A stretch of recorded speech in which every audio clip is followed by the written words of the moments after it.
Hey guys, this is Dave Check again over at Home Roots Farm, giving you another do-it-yourself on how to do some things in a more economical manner than you might have otherwise been doing it.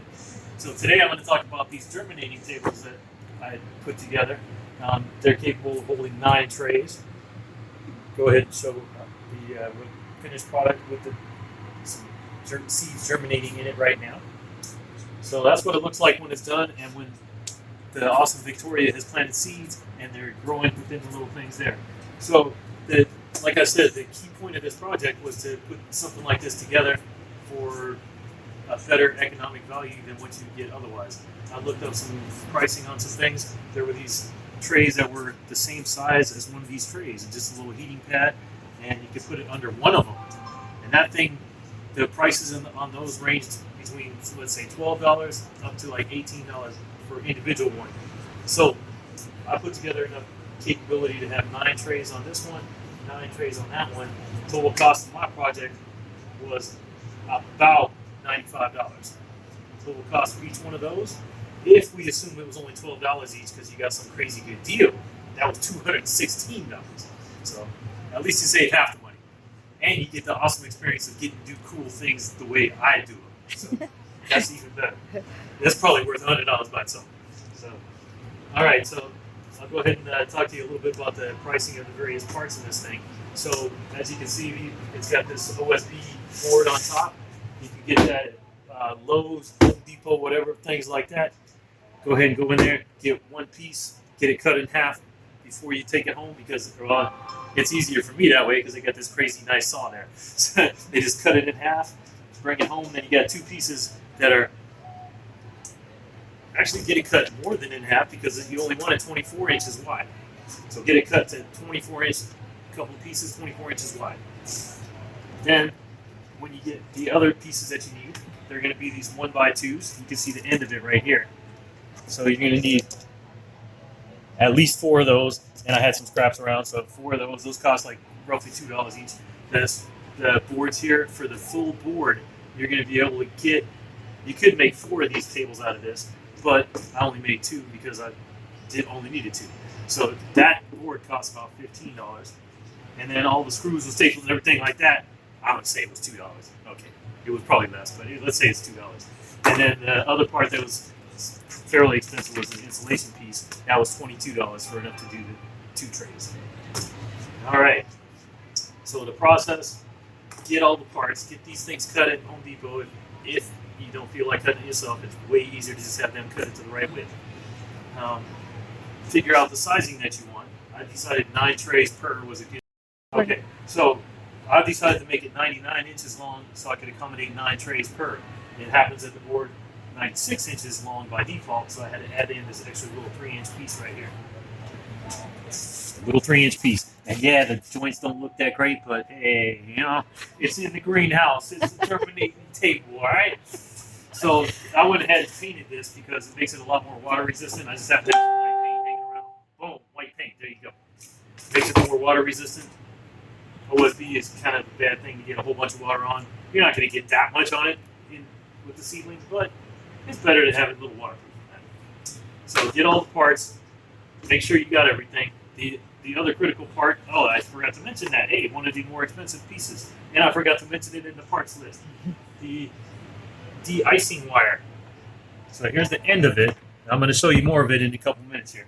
But the de-icing wire, I happened to get two 60-foot ones to make the 2 boards. I think we could have gotten by with 40-foot ones, so that would have cut the price. But for each one of the 22 or the 60-foot ones, it was about $22 each. I'm not sure if I probably got a better deal than you might be able to get, because I can find deals sometimes. So I got that ended up being that price. So get the boards cut for the right width, then get this extra 3-inch piece, or cut it to the right length that you're going to make it. But just go in 11-inch increments so you can put a number of trays there and not have the tray hanging off the end like a crazy fool. So paint the boards, lay out. What I did next, I went ahead and on the back side of the board before I put it together, I laid out the wire so it was pretty evenly distributed on the whole board. So I'm just showing you the end, but it looks like that the whole length of the thing.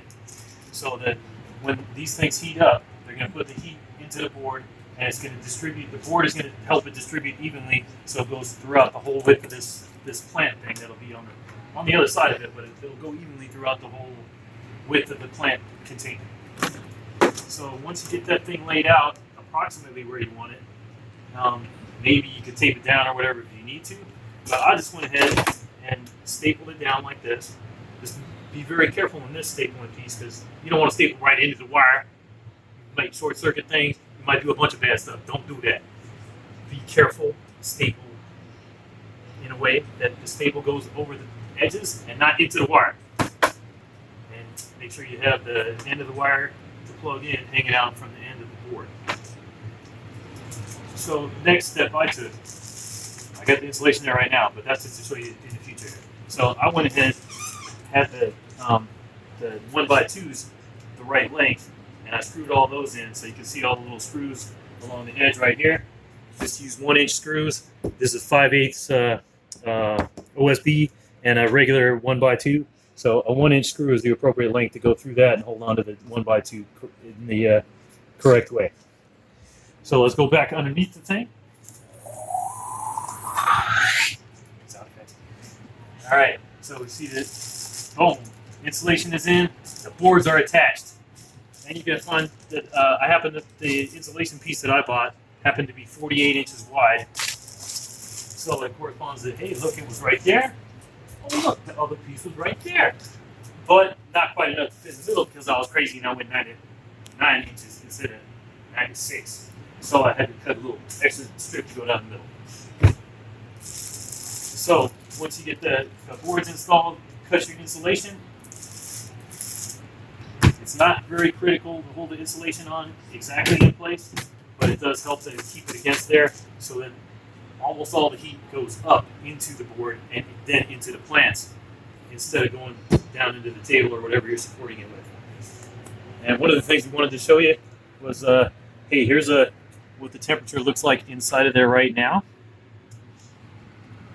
And that's based on that little temperature sensor right there. So we just run that in there. This happens to be for, our lizard cage, but we can borrow it for a minute. Oh, look at the little seedlings growing. So one of the things I found, because of the 60 feet of wire, and that might be too much wire to use, so you can see those coils are pretty close together, probably could have gotten by with 30 or 40 feet of that de-icing wire instead. And because it was getting too hot, make sure you monitor your temperature, but because it was getting too hot, I had to put it on this kind of timer right here. And this timer has 15-minute increments, and I currently have it set to go on for 15 minutes and then off for the next 30 minutes and then back on for 15 minutes. Because we found that was what gave us that 80-degree temperature. The temperature we want is somewhere between, well, it depends on the seedlings that we're doing, but for most of the ones that Victoria is doing, we want it to be between 70 and 85 degrees. 80.2, that's pretty good, right in the range. So that's the way we ran it. If you want it to be hotter, we found it was getting to be about 92 degrees, and that's when it was pretty cold in the garage. So once it's getting warmer, we might have to make adjustments to the timer to make it on even less of the time. But anyway, there's the way that project came together, working well, and it also heats the garage, just in case you need that while you're at it. Subscribe to our channel. We'll see you again with some more do-it-yourself and other videos soon.